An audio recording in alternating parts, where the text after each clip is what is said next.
সময়ের ডাক এসেছে, তারা প্রত্যেকের নায়ক। আমরা পারিনি রে ভাই, এত বছর ধরে অন্যায় হয়েছে, আমরা চুপ করে দেখেছি, তোমরা পেরেছো। আমাদের তারুণ্য পেয়েছে। নজরুল বহু আগে বলে গিয়েছিলেন, বৃদ্ধ সাবধানী হইতে পারে না কভু তোমাদের নেতা। তোমাদের মাঝে আছে নেতা, তোমাদের মাঝে আছে বীর সব্যসাচী। বন্ধুরা, এই মঞ্চ থেকেই আন্দোলনের পরবর্তী সব কর্মসূচি ঘোষণা করা হবে। এই শহীদ মিনার এখন বাংলার প্রাণের কেন্দ্র। আমাদের নেতারা আলোচনা করছেন, আমাদের সমন্বয়করা আলোচনা করছেন, তারাই আমাদের নেতা, তারা সিদ্ধান্ত নেবেন। তারুণ্য সিদ্ধান্ত নেবে কেমন হবে আমাদের পরের বাংলাদেশ। তারুণ্য সিদ্ধান্ত নেবে এই স্বৈরাচারের পতনের পর, শেখ হাসিনার পতনের পর কেমন বাংলাদেশ আমরা গড়ব।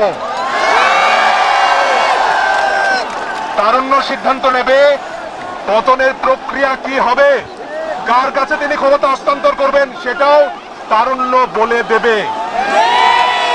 আমার ভাইয়ের, আমার বোনের, আমার সন্তানের লাশের ওপর দিয়ে আলোচনা হয় না। সবাই একটু বসি, আমরা সবাই বসি। ইতিহাসের এক একটা মোড় থাকে, দেয়ালের লিখন থাকে।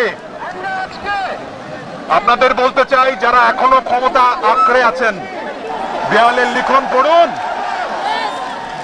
সেখানে আপনার পতন লেখা আছে।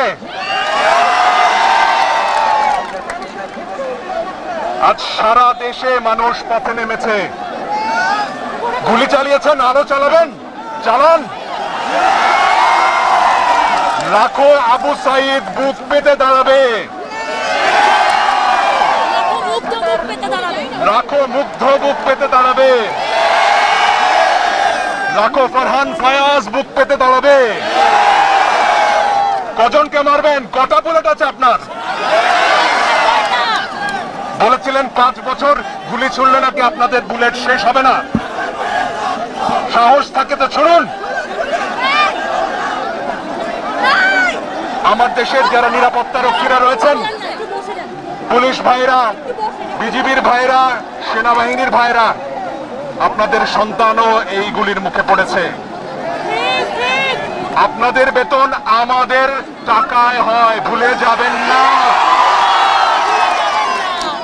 52-তে জেগেছি, 69-এ জেগেছি, 71-এ জেগেছি, 90-এ জেগেছি। 2024-এ নতুন বাংলাদেশ গড়ব আমরা।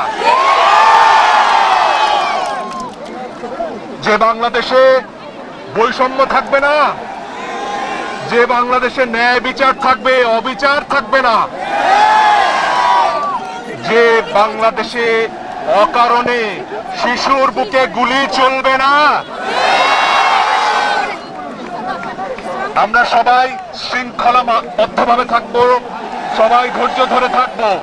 আমাদের নেতারা কি সিদ্ধান্ত নেয় সে অপেক্ষা থাকবো। তরুণরাই আমাদের নেতা, তোমরাই বাংলাদেশ। অনেক ধন্যবাদ। বিরক্তি করার সুযোগ সরকার না পায়, সেই সুযোগ যাতে আমরা সরকারকে না দেই। বন্ধুগণ,